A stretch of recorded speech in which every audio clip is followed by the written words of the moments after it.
매주 금요일 다양한 문화 소식과 함께 그 속에서 과학 이야기를 찾아보는 과학 스포일러 시간입니다.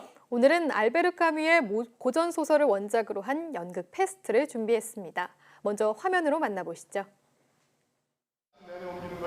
이거요? 쥐입니다. 쥐? 예, 부두에서 죽은 쥐들이에요. 이렇게 많이? 말도 마세요. 그냥 하루가 다르게 숫자가 들어갑니다. 이거는 아주 지저분해요. 징그럽고.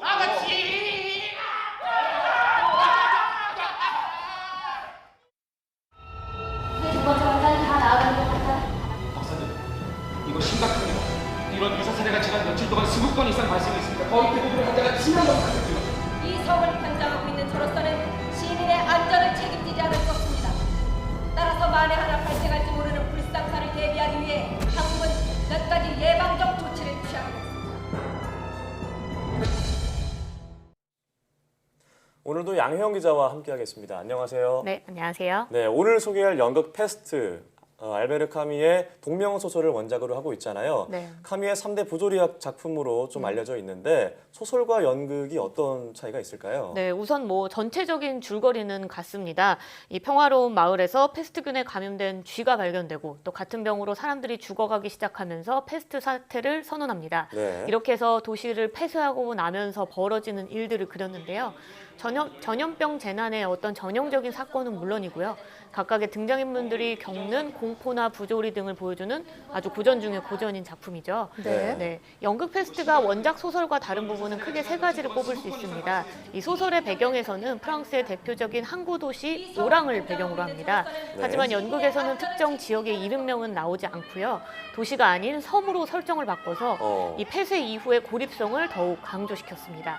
또 이 섬 가운데 언제 세워졌는지 모르는 장벽이 있다, 이런 설명이 나옵니다. 네. 이 각색을 맡은 박근영 연출은 이 같은 설정을 통해서 이 연극 페스트가 이 페스트를 경험하는 이 섬의 어떤 모습을 현재 대한민국에 투영할 수 있도록 설정을 바꾼 거다, 이렇게 설명을 했고요. 네, 마지막으로는 뭐죠? 네, 마지막으로는 이 주인공의 그러니까 주인공에서 이 섬 의사 역할을 하는 네. 이 리우라는 역이 나오는데, 이 리우를 두 명의 배우가 나눠서 연기한다는 점입니다.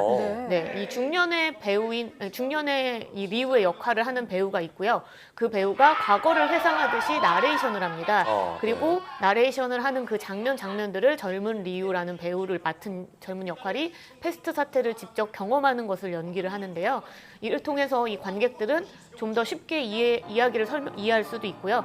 또 그리고 주인공은 이제 객관화해서 이렇게 남의 이야기를 보듯이 볼 수 있기 때문에 객관성에도 조금 이제 마련이 된다, 이렇게 볼 수 있습니다. 네, 그렇군요. 실제로 이 페스트, 흑사병이라고 불리는 전염병 때문에 역사상 가장 짧은 시간에 정말 많은 사람들이 죽었잖아요. 어느 네. 정도였나요? 네, 맞습니다. 이 페스트는 사실 중세 시대에 굉장히 강력했던 전염병 중에 하나잖아요. 네. 이 시대를 살펴보면요, 1347년에서 1351년. 네, 이렇게 이제 유행을 했습니다. 네. 당시에는 인구 통계가 정확하진 않기 때문에 어느 정도인지는 알 수는 없지만 추정치를 보면 당시 유럽 인구의 한 3분의 1인 2,500만 명이 페스트로 사망했다고 와, 할 정도로 엄청나네요. 네, 굉장히 많은 분들이 이제 이 병 때문에 죽었죠. 사망을 했죠. 네. 네, 참 페스트로 많은 사람이 죽기도 했지만 당시 봉건제도에서 농민들의 어떤 자유와 권리를 되찾게 되는 그런 흐름으로 이어진 것 같은데요. 네. 봉건제도가 이 이후에 무너지게 됐다고요? 네, 맞습니다. 말씀하셨던 대로 이제 아무래도 농민들의 어떤 권리가 높아진 건데, 왜 그랬냐면은 이 중세시대 때는 사실은 지금처럼 의학이 발달하지 않았기 네. 때문에 페스트의 원인을 정확히 몰랐습니다. 네. 그래서 이제 당시에 신이 인간을 벌하기 때문에 이 페스트가 유행을 한다, 이런 의견이 많았고요. 또 이제 심지어 당시 유럽 최고의 의학기관이라고 불렸던 이 파리 의과대학에서는 토성과 목성과 화성이 일직선상에 놓이면서 오염된 공기가 바람에 실려서 페스트가 퍼졌다, 이렇게 발표할 정도로 최고의 과학기관이었는데요. 네, 굉장히 비과학적인 의견들이 많았죠. 네. 그래서 당시 이 페스트 사태를 그린 이제 고전 회화 같은 것들을 보면요, 페스트균이 굉장히 악마로 표현된 경우가 많습니다. 이 작품이 지금 이제 제목이 페스트라는 작품인데 네. 네, 악마처럼 보이는 게 병원균을 그린 거고요. 또 의사들이 당시에 방역을 위해서 부리 모양의 가면을 썼는데, 그래서 이 부리 가면을 쓴 사람이 공포의 상징이 된 것도 이 이후입니다. 네. 페스트가 봉건제도를 무너뜨리는 데에는 5년 가까이 페스트가 유행하면서 이 사람들이 더는 종교를 믿지 않았기 네. 때문이고요.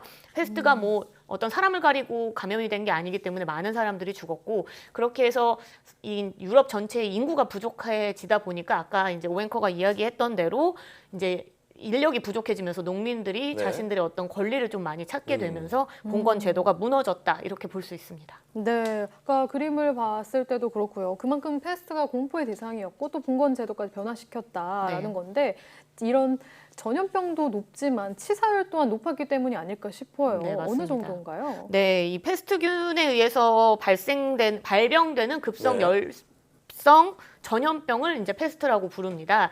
처음에는 기침과 고열에 시달리고요. 허벅지나 겨드랑이 안쪽부터 고름이 생기면서 통증을 느끼게 되는데요.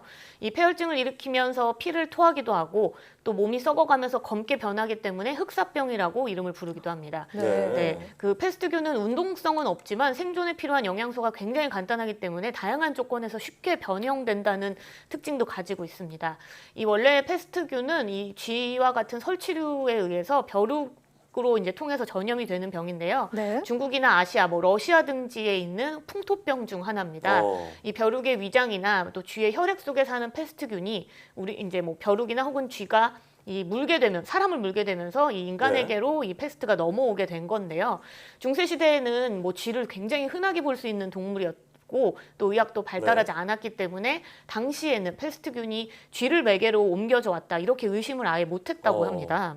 자, 그런데 이제 아시아의 풍토병이었던 이 패스트가 어떻게 유럽으로 번지게 된 걸까요? 네, 여기 좀 재밌는 내용이 있는 게 역사학자들의 연구에 따르면 실크로드 때문에 이제 실크로드를 타고 패스트균이 이 유럽으로 번졌을 텐데 이 과정은 실크로드를 따른 거고요. 네. 실제로 이제 가장 유력한 사건 중에 하나는 몽골군이 당시 흑해 연안에 있던 카파성을 공격했을 때의 일입니다.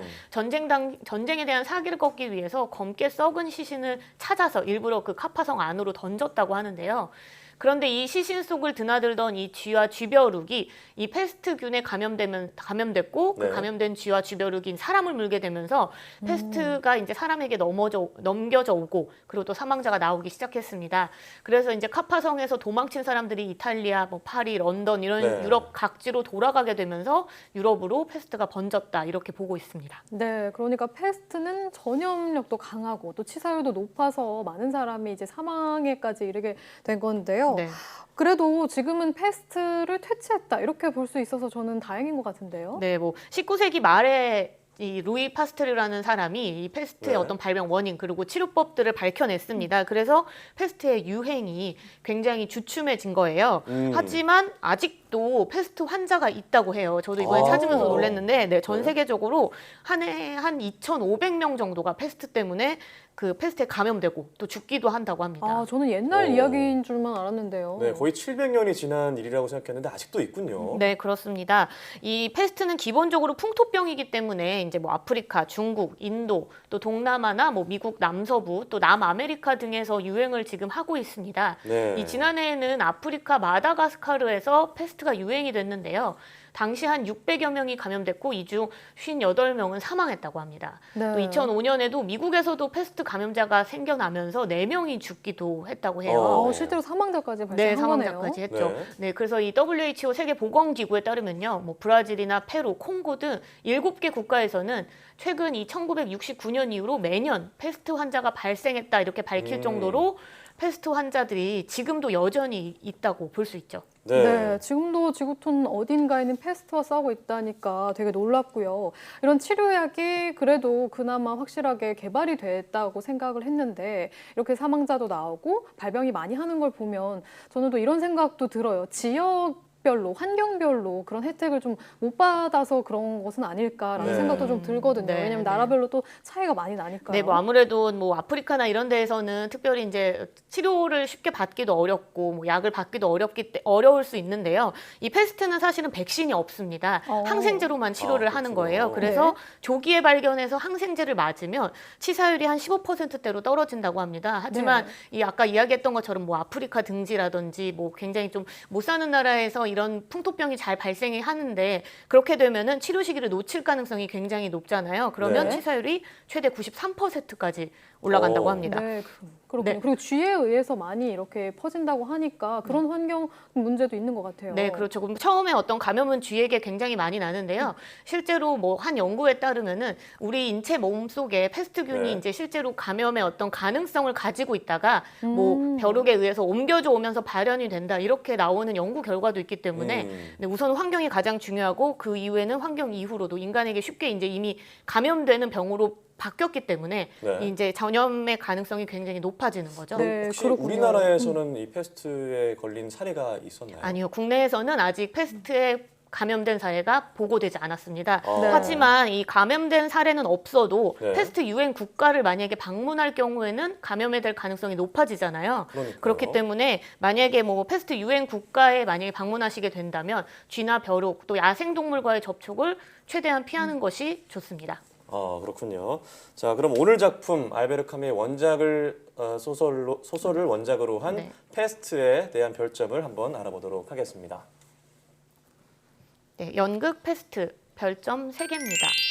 재난을 이겨내는 어떤 인간의 희생과 연대는 굉장히 볼만하지만요. 패스트가 소재로만 사용되고 과학적인 내용은 사실은 뭐 그렇게 많이 나오진 않습니다. 네. 네, 그렇군요. 오늘 연극 패스트와 함께 패스트, 흑사병에 대해서 알아봤는데요. 여전히 감염도 되고 사망자도 이전에 나왔다고 하니까요. 우리가 방심하면 안 되겠다는 생각이 들어요. 그리고 또 오늘 소개해 주신 연극 패스트, 흔히 볼 수 없는 재난 연극이라는 생각이 들어서요. 또 원작 소설과 비교하는 재미가 있을 것 같다는 생각이 듭니다. 네. 오늘 이야기 잘 들었습니다.